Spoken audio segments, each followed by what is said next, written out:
Hello beautiful minds, welcome to achievers classes. હું છું રાહુલ રાઠોડ અને આજે આપણે શીખવાના છીએ સ્વાધ્યાય 1.4. તો ચાલો શરૂ કરીએ સ્વાધ્યાય 1.4. સ્વાધ્યાય 1.4 ની શરૂઆત કરતા પહેલા એક નિયમ અહીંયા મેં લખ્યો છે જે તમે બરાબર સમજી લો જેથી દાખલામાં આપણને કોઈ તકલીફ ન પડે. નિયમ શું છે? તો કે સાદુરૂપ આપ્યા બાદ જો અંતિમ પરિણામમાં અસમય સંખ્યા હાજર હોય, કઈ સંખ્યા હાજર હોય? અસમય સંખ્યા, તો તમારું જે અંતિમ પરિણામ છે એ પણ કેવું કહેવાશે? અસમય સંખ્યા જ કહેવાશે. બરોબર છે? ચાલો હવે આપણે શરૂઆત કરીએ. દાખલા નંબર 1 માં રકમ કંઈક આ મુજબ છે 2 - √5.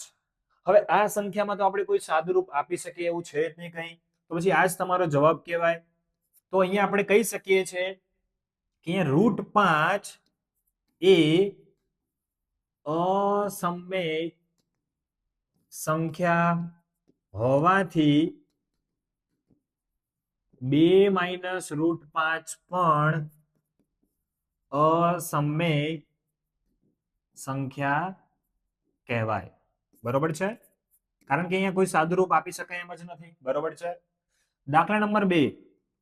દાખલા નંબર 2 માં રકમ આ મુજબ છે આપણને 3 + √23, પછી કૌંસ કરેલો છે, કૌંસ આપણે ખોલી નાખીએ છીએ, -√23.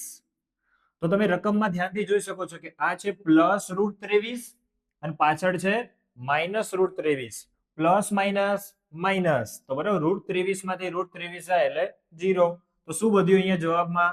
3. તો આપણે જાણીએ છીએ કે 3 એ સમય સંખ્યા છે. ઓકે, તો આ દાખલો છે અને જવાબ શું આવશે? સમય સંખ્યા. જ્યારે પહેલા દાખલામાં શું આવે છે? અસમય સંખ્યા. બરાબર છે? કેમ 3 એ સમય સંખ્યા છે? કારણ કે 3 ના છેદમાં કંઈ નહીં, તો શું કહેવાય? 1 કહેવાય.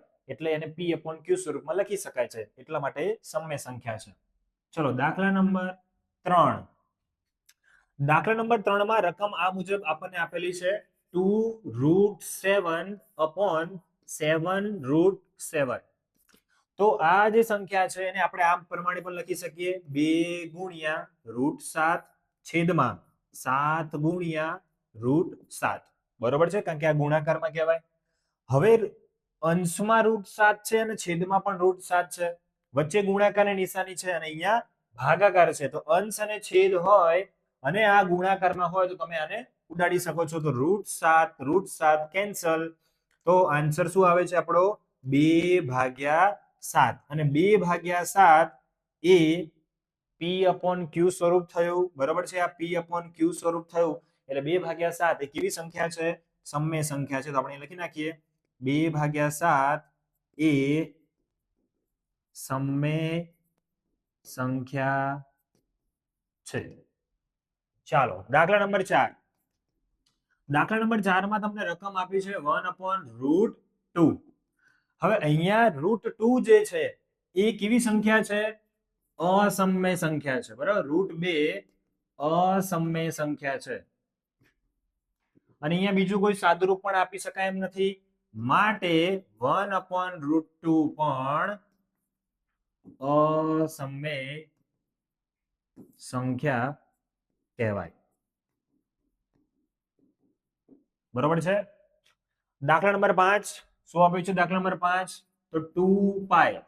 આપણે જાણીએ છીએ કે પાઈ એ અસમય સંખ્યા છે. બરોબર છે? કારણ કે જ્યારે પાઈ એટલે શું થાય? 22/7. 22/7 ગુણાકાર ભાગાકાર કરવામાં આવે છે ત્યારે જવાબ જે આવે છે એ કેવો મળે છે? અનંત અનાવૃત છે. અને અનંત અનાવૃત હોય તો આપણે એને શું કહીશું? અસમય સંખ્યા. તો પાઈ અસમય સંખ્યા છે માટે 2π પણ